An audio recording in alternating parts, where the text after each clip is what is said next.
নমস্কার, তন্ময় রায়, দেশিয়ার farmers professional organisation থেকে আমরা আজকে 20 এপ্রিল 2024 সালে মুর্শিদাবাদ এবং নদিয়ার সমস্ত এফপিসি আমরা সাক্ষাতে বেরিয়েছি।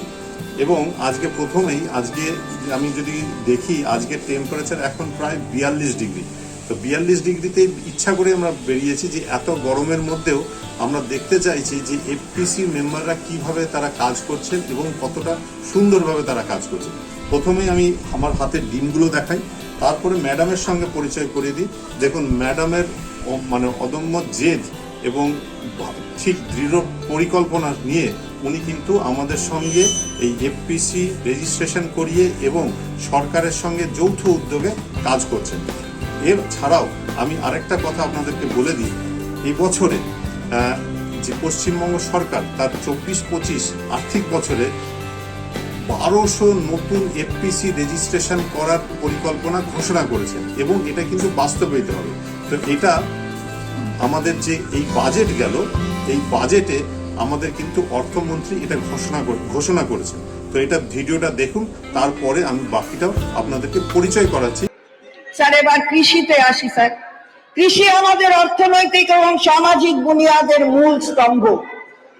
আমরা কৃষির উৎপাদন এবং কৃষিজ পণ্যের বিপণন সমেত প্রতিটি এলাকাতেই বিপুল সাফল্য অর্জন করেছি এবং এর ফলে সকলের জন্য খাদ্য সুরক্ষা সুনিশ্চিত হয়েছে। কৃষকদের দ্রুত বীজ এবং ঋণ পেতে সহায়তা করার জন্য এবং কৃষি পণ্যের দ্রুত এবং অবাধ বিপণনের জন্য আমরা আগামী 3 বছরে 1200 ফার্মার্স প্রডিউসার অর্গানাইজেশন গঠনের প্রস্তাব করছি। সমতলে প্রতিটি এফপিওতে 300 সদস্য এবং পার্বত্য এলাকায় প্রতিটি এফপিওতে 100 সদস্য থাকবেন। আমি এই খাতে 200 কোটি টাকা বরাদ্দের প্রস্তাব করছি।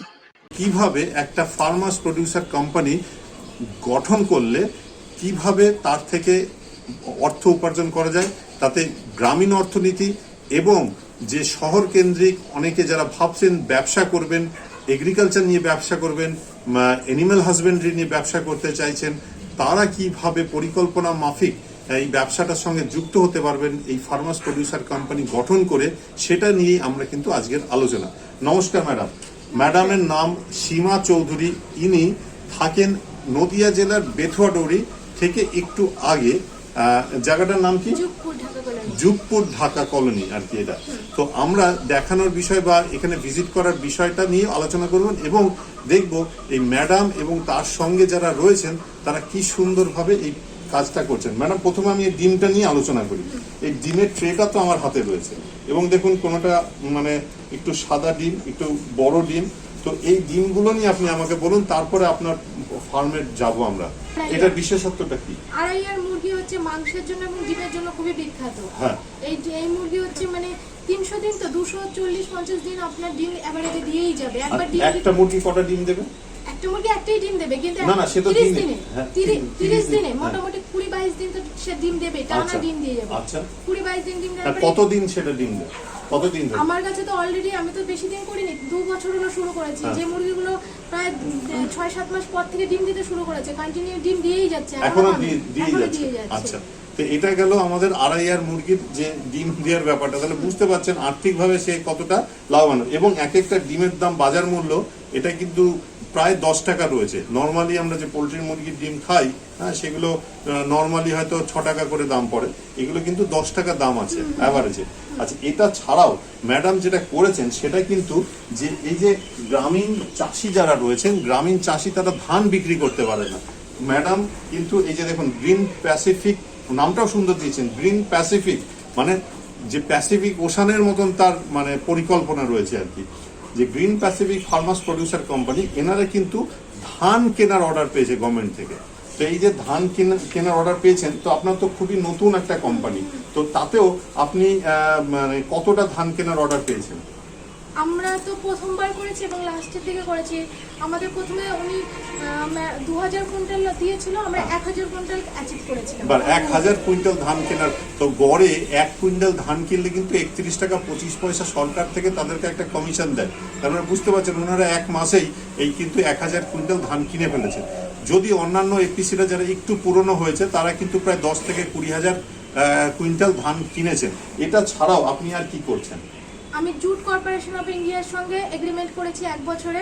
চাষিদের seed distribution, machine distribution, Newland নতুন করে যে লাইনে যেন তারা চাষ করে সেই নতুন প্রযুক্তিতে তাদেরকে ভাবনায় উদ্ভাসিত করা, তারা যেন পাটটা সরকারকে জেসিআইকে ডিরেক্টলি দিতে পারে, সেই ব্যাপারে তাদেরকে অনুপ্রাণিত করা, তাদেরকে নিয়ে আসা। আবার পাট চাষটা যেন তারা করে সেই ব্যাপারে নতুন করে ইন্টারেস্টেড করে, কারণ পাটের থেকে অনেকেই মানে মুখ পিছিয়ে নিয়ে যাচ্ছে। আমাদেরকে এইগুলো ট্রেনিং দেওয়া হয়েছে, বলা হয়েছে সেগুলো চাষিদের মধ্যে বলা, চাষিদেরকে তারা জেসিআই থেকে পাট চাষ করলে কি কি সুযোগ সুবিধা পাবে সেগুলো তাদেরকে বলা, যে এখানে পাটটা কিভাবে জাগ দিলে পচালে সেই পাটের তন্তুটা স্বর্ণালী তন্তু হবে, দাম ভালো পাবে, এগুলো নিয়েও কাজ করছি। আর কি কাজের সঙ্গে যুক্ত হয়েছে? গোটারির যে ব্যাপারটা, গোটারির একটু আপনি আমার নিজস্ব ছাগল আছে, পালতে দেয়া ছাগল আছে, বাড়িতেও ছাগল আছে, গরু আছে মানে দুধের। আড়াইয়ার আমার ঘাস চাষ করা, নিপারিয়া গ্রোথ আমার ঘাস চাষ করা আছে, যে হাইব্রিড ঘাসটা খেলে দুধ ভালো হবে, ছাগল গরু ভালো থাকবে। তো আপনারা বন্ধুরা দেখতে পাচ্ছেন যে একজন মহিলা হয়ে ইনি কিন্তু একটা বড় রিস্ক নিয়ে এই কাজগুলো কিন্তু করছেন। তো আপনার এই হঠাৎ করে পরিকল্পনাটা কেন হলো যে একটা ফার্মার প্রডিউসার কোম্পানি খুলতে হবে? আসলে কিছু তো করতে হবে। সব থেকে বড় কথা, এগ্রিকালচারকে আমার সবসময়ের জন্য ভালো লাগে, চাষবাসকে মানে চাষবাস, গরু ছাগল হাঁস মুরগি, আমি ছোটবেলা থেকে এগুলো দেখে অভ্যস্ত হয়েছে, এগুলো ভালো লাগে। এবার এই ভালো লাগাটাও যদি একটা আর্নিং এর পথ চলে আসে তখন ভালো লাগা প্লাস ইনকাম দুটোই খুব ভালো লাগবে। ঠিক। তো আপনি দর্শক বন্ধুদের উদ্দেশ্যে কিছু বলবেন?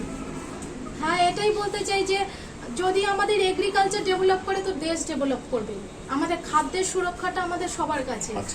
খাবার এবং খাদ্যের এবং পরিবেশের যে যদি সমতা ভারসাম্য বজায় থাকে তাহলে দেশের উন্নতি সবার আগে হবে। আমরাই যদি ছোট ছোট স্টেপ নিই তাহলে সবকিছু খুব ভালো হবে। এটাই বলা। তো আপনাদের যে রেজিস্ট্রেশনটা আমরা করিয়ে দিলাম, তো আপনি আমাদের রেজিস্ট্রেশন প্রসেস বা তারপরে যে সহযোগিতা আমরা করছি তাতে কি আপনি খুশি না অখুশি বা কিছু? না, আমি তো খুশি, কারণ আমি তো জানি না যে কখন কিভাবে কি করতে হবে। আপনি তো সবকিছু আগে আগে বলে দেন যে এখন এটা করো, তখন এটা করো, এখন এই করো। কারণ আমার তো এদিক থেকে কোনো চিন্তাই নেই, আমি নিশ্চিন্তে থাকি যে আমার কাজগুলো হয়ে যাচ্ছে কোনো একটা জায়গা থেকে। সব অফিসিয়ালি যে কাজটা যেটা করা সেটা আপনারাই করে দিচ্ছেন, আমি বাইরের দিকটা দেখছি, আপনি অফিস দিকটা ঠিক। নমস্কার ম্যাডাম, আশা রাখি আপনি সাফল্য পাবেন এই আপনার এই কর্মকাণ্ডে। তো তার মধ্যে দিয়ে আপনি আমাদেরকে কিছু গোটারির ছাগল এবং পোলট্রির মুরগি আমাদের দেখিয়ে বা দর্শক বন্ধুদের দেখান যে কিভাবে জিনিসগুলোকে হয় এবং সরকার কিভাবে আপনাদেরকে সাহায্য করছে।